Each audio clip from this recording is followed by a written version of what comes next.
Desligue o ruído e conecte-se aos factos. Temos 10 estadias num dos hotéis de luxo Alma Lusa na Comporta. 2 adultos, 2 noites. Assine hoje o Observador com até 58% de desconto e habilite-se a ganhar. Tudo em observador.pt. Vieira.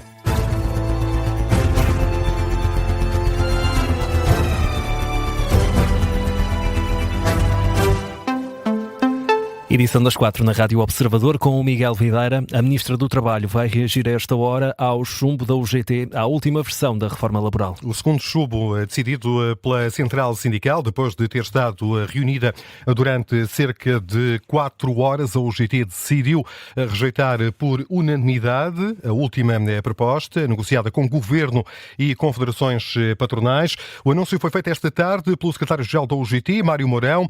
A Confederação Sindical reprova, mas continua disponível para negociar. O Secretariado Nacional rejeitou a proposta, mas o Secretariado Nacional também ficou decidido que a UGT continua sempre disponível. Se o Governo tiver alguma proposta que ainda queira fazer no sentido de trabalhar para um acordo, a UGT está totalmente disponível em sede de concertação social. Disponibilidade por parte da UGT para continuar a negociar esta proposta de alteração ao Código do Trabalho.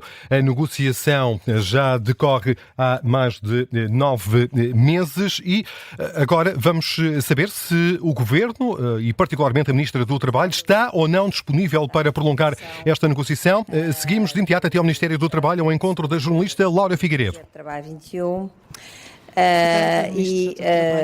Queria dizer o seguinte: o Governo está sempre disponível para o diálogo, nomeadamente na CPCS.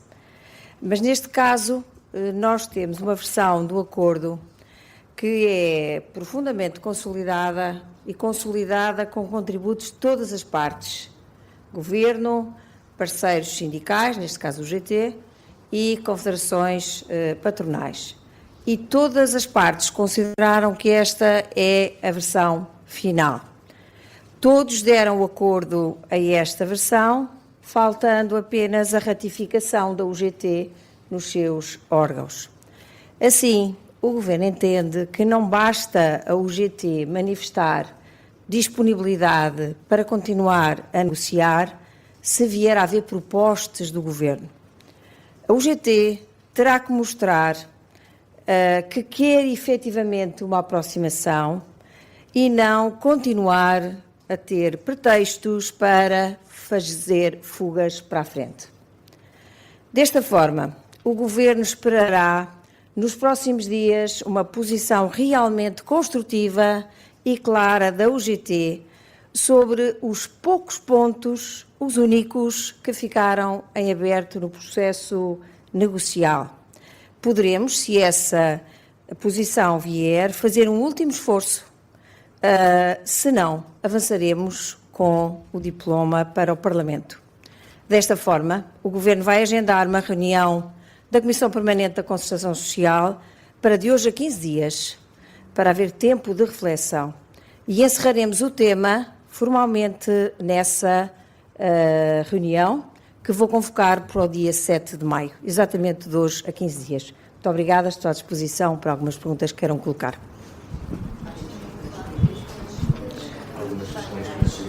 Algumas questões agora por parte dos jornalistas.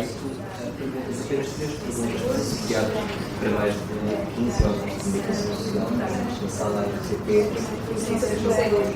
Eu queria tentar perceber como é que é esta altura. Ainda há uma divergência tão grande em relação àquilo que são as propostas sobre as quais não se sabe que há desacordo. Ou seja, a Ministra ontem referiu no Parlamento 2 ou 3 pontos, o Secretário-Geral da UGT veio falar em 7 ou 8, ainda assim não se querendo comprometer com números. Foram muitas reuniões, muitos meses. Como é que isto continua a ser uma dúvida? Muito obrigada pela sua pergunta. Acho que deve colocar ao Sr. Secretário-Geral da UGT, porque efetivamente nós tivemos quase 60 reuniões, mais de 200 horas de diálogo e consensualizámos ao longo deste processo 138 normas, das quais 33 foram recebendo diretamente propostas da UGT e as outras foram consensualizadas ali à mesa. E, portanto, efetivamente, isso significa, só pela força dos números, que há muito pouca matéria por consensualizar. Nós tínhamos como matérias por consensualizar na última reunião, basicamente, entre 2 a 3 pontos, o banco de horas por acordo e a jornada contínua, que foi, aliás, uma norma proposta pelo Governo, mas que a UGT quis alterar. E depois, na última reunião, sensivelmente, o Sr. Secretário-Geral da UGT levantou mais uns pontos. E por isso é que, na verdade, há essa divergência entre aquilo que nós e as confederações patronais entendíamos que estava por consensualizar e aquilo que, pelos vistos, a UGT entende que não está consensualizado. Senhora Ministra, o Secretário-Geral da UGT colocou 2 condições para reabrir as negociações. A discussão ser tida em concertação social, como disse que será tida depois do 1º de maio, mas também haver a apresentação por parte do Governo de uma nova proposta. O Governo não vai apresentar uma nova proposta, é que as matérias que a UGT identifica como razão do desacordo são muito mais matérias do que aquelas que o Governo tem referido. Por isso mesmo, cabe à UGT fazer essa iniciativa com propostas e com propostas concretas. O que o Governo entende é que, perante o documento a que se chegou e que se consensualizou, que não basta que a UGT manifeste a disponibilidade para continuar a negociar se houver propostas do Governo. O Governo já fez as suas propostas, as confederações patronais já fizeram as suas propostas e a própria UGT também já tinha feito muitas propostas. Portanto, aquilo que a UGT terá efetivamente que fazer é que mostrar que de facto quer aproximar-se, o que não passa apenas por esperar por propostas do Governo, mas por dizer ao Governo o que é que quer exatamente e como é que quer exatamente. E naturalmente até daqui a 15 dias, que é quando encerraremos o processo, em reunião da Comissão Permanente da Concertação Social. Não vai ao Governo. Já respondi à sua questão. Vamos à última questão. Se não houver acordo, o Governo compromete-se a apresentar na concertação social. Se não houver acordo, se o Governo se compromete a apresentar na concertação social o documento final que vai enviar para o Parlamento? Se não houver acordo, o Governo considera que esta fase do processo se encerra aqui e apresentará diretamente no Parlamento a proposta de lei que resulte da conversão do anteprojeto Trabalho 21. Naturalmente, o anteprojeto inicial, enriquecido com todos os contributos que muitos dos que surgiram, que o Governo considere úteis e, naturalmente, não volta à concertação social. Se era essa a sua pergunta, a fase da concertação social esgota-se aqui. Muito obrigada a todos. Bom trabalho. Ficam as declarações da Ministra do Trabalho, Maria do Rosário Palma Ramalho, a dizer que vai dar mais uma oportunidade ao UGT. Tem então até 7 de maio a Central Sindical para mostrar de facto que se quer aproximar do Governo. Reunião marcada para dia 7 de maio. Foi isso que anunciou a Ministra Maria do Rosário Palma Ramalho, sendo que passa a bola para a Central Sindical. Entende a Ministra que deve ser a UGT a apresentar propostas concretas para ultrapassar as divergências apontadas pela Central Sindical, por exemplo, o banco de horas individual ou a possibilidade de não reintegração de um trabalhador que tenha sido despedido de forma ilegal. São duas das propostas que constam da versão que hoje foi foi submetida à votação por parte do Secretariado Nacional, que merecem a discordância da UGT, sendo que, como também aqui ouvimos, o secretário-geral da UGT pedia ao Governo que apresentasse uma proposta a fim de ultrapassar estas matérias que são alvo de divergência. Não é esse o entendimento da Ministra. A Ministra entende que, aqui neste jogo de ping-pong, deve ser a União Geral de Trabalhadores a encontrar uma forma de ultrapassar as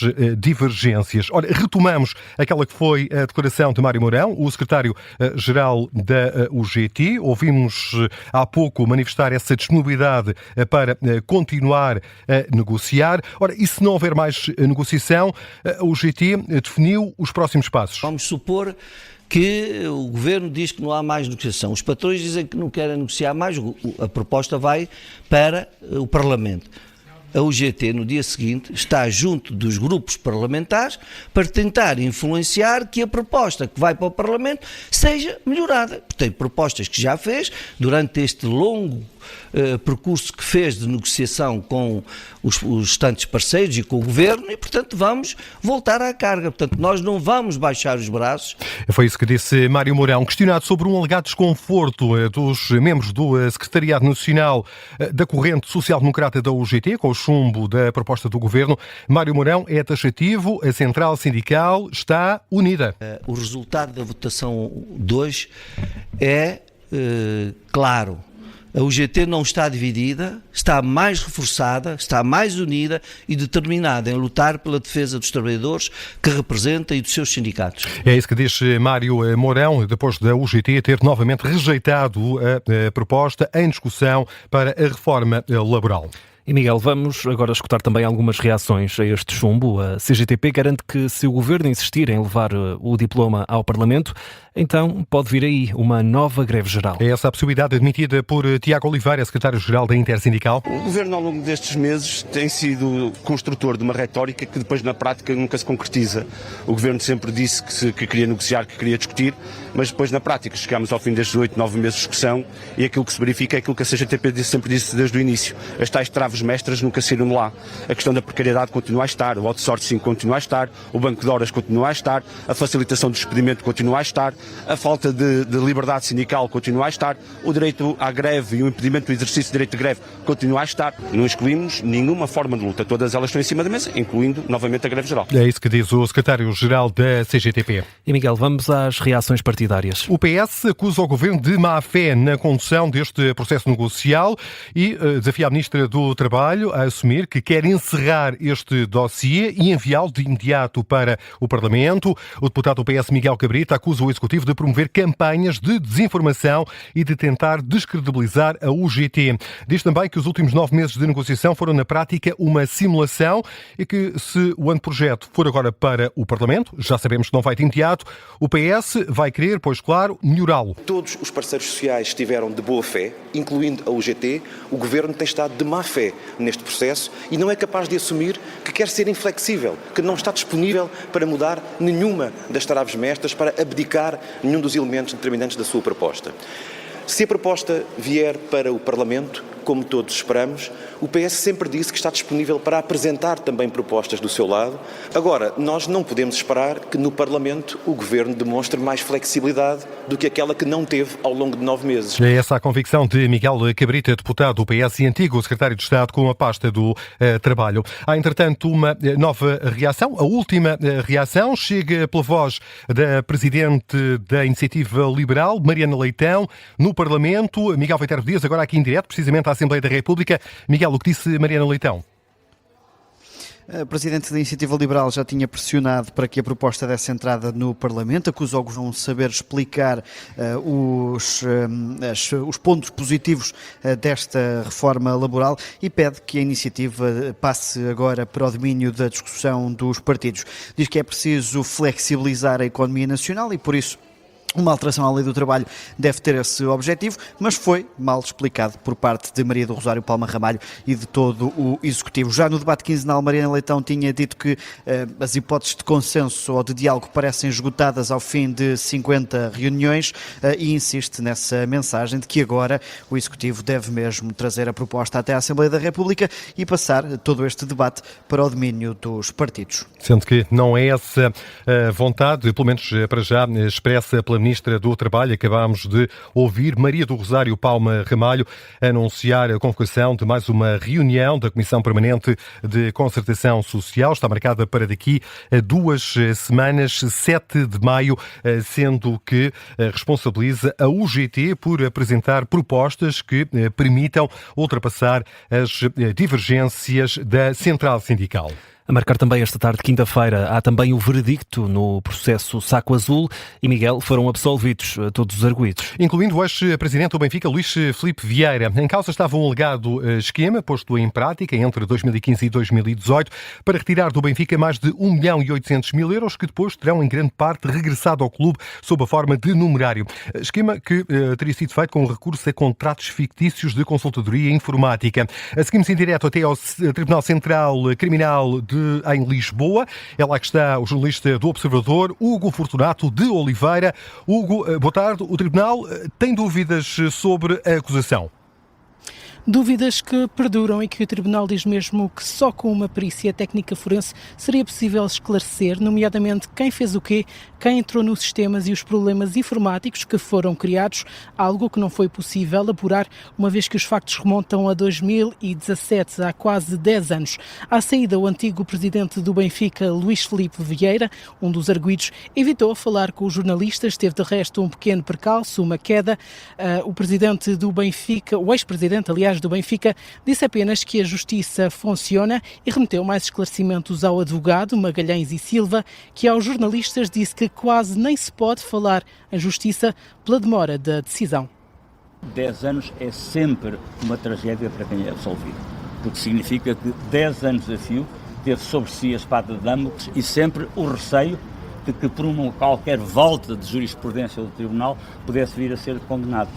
Não é efetivamente justo e por isso se tem dito continuadamente e bem que justiça que tarda não é justiça. E, portanto, esta absolvição é uma absolvição que tarda e, portanto, já não é justiça. O atual presidente do Benfica, Rui Costa, não era arguido neste processo, mas marcou presença porque representava o Benfica. Rui Costa fala então de uma vitória para o clube e de um processo que provocou danos à imagem pública e desportiva do Benfica. 10 anos é muito tempo mesmo, para em tudo. Num processo destes, quer em termos coletivos em nome do Benfica, quer em termos individuais das pessoas que estavam a ser julgadas, é evidente que são muitos anos e no desporto isto envolve muito mais do que só a imagem pública, envolve também as áreas desportivas todas e não tenho a menor dúvida que o Benfica ao longo destes 10 anos sofreu muitos danos com isto. Muitos danos com isto para chegar a este resultado e, portanto, não posso deixar de estar muito feliz e acredito que todos os benfiquistas estejam muito felizes. É um processo que acaba, um processo que chega hoje ao fim e que agora continuar a olhar para a frente. Rui Patrício, um dos advogados do Benfica, neste processo vai mais longe, diz que mais do que uma absolvição, hoje ficou provado uma vez mais que nunca houve um saco azul no Benfica. E há uma outra coisa que também gostava de frisar e essa descobrimos ainda durante o julgamento. E gostava de dizê-lo nesta altura, 10 anos envolvidos, é que neste processo que foi chamado de saco azul, nunca houve nenhum saco azul. A acusação era uma acusação de fraude fiscal. Percebemos no julgamento que o nome de saco azul até foi dado logo no início do processo, sem haver qualquer suspeita, e, portanto, é importante que as pessoas percebam que não só há hoje uma absolvição e uma ilibação relativamente à fraude fiscal, mas que era só isso. Chega assim ao fim, Miguel, o processo Saco Azul, com a absolvição de todos os arguidos, incluindo o Luís Filipe Vieira, o antigo presidente do Benfica, e também o próprio clube, o Benfica. É esse o desfecho deste processo, aqui trazido à antena pelo jornalista do Observador, Hugo Fortunato de Oliveira. E Miguel, vamos seguir também com outras notícias, neste caso o Governo, que vai convidar a Air France, KLM e a Lufthansa a apresentarem propostas vinculativas para a compra da TAP. Essa é uma decisão do Conselho de Ministros desta manhã. A proposta tem de ser apresentada até julho. O Governo espera ter uma decisão em setembro. O Ministro das Infraestruturas, Miguel Pinto Luz, explicou na conferência de imprensa que se seguiu à reunião do Conselho de Ministros qual o conteúdo da proposta técnica que deve agora ser apresentada pela Air France, KLM e Lufthansa. A informação a submeter nas propostas vinculativas é uma proposta financeira, preços em euros, outras propostas de valorização financeira, informação sobre a obtenção dos meios financeiros, propostas técnicas, aí mais calculizadas, que serão analisadas de forma ainda mais fina, desde logo o plano industrial estratégico, visão sobre sinergias. As sinergias de um e outro consórcio necessariamente são diferentes e queremos ter essa visão também de uma forma mais transparente, mas também, por outro lado, os dois consórcios vão ter pela primeira vez acesso a toda a informação da TAP interna. Foi isso que disse Miguel Pinto Luz, o Ministro das Infraestruturas, que esteve acompanhado nesta conferência de imprensa pelo Ministro das Finanças. Ambos foram questionados sobre o impacto da guerra do Médio Oriente neste processo de alienação de parte do capital social da TAP. Ora, o Ministro das Finanças rejeita o impacto direto, já o Ministro das Infraestruturas admite que uma crise na aviação pode vir a ter consequências neste processo de privatização da TAP.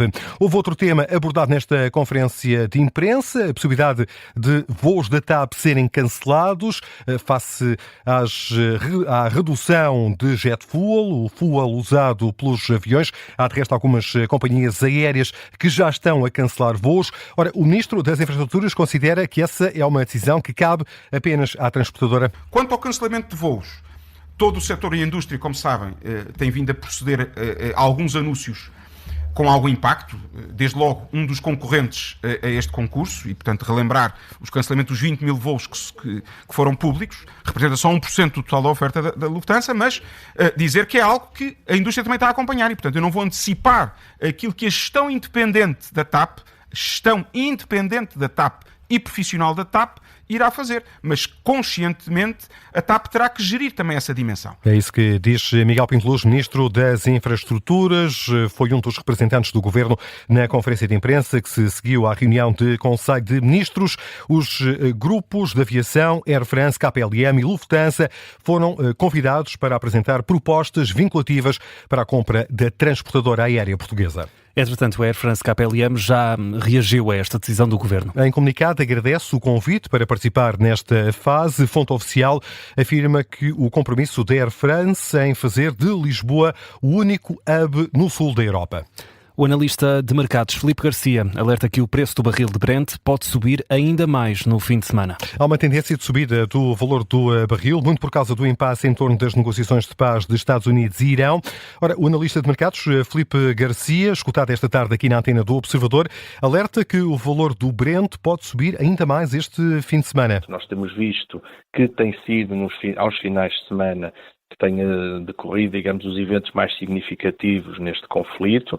Os mercados estarão fechados a partir de sexta à noite até domingo de madrugada. Perfeitamente plausível que que até ao final da semana haja esses receios. Aquilo que se vai notando é que os contratos futuros vão subindo ao longo dos últimos dias, mas também aquilo que são os preços spot, ou seja, aqueles que são efetivamente negociados entre os produtores e as refinarias, também não têm parado de subir nos últimos dias.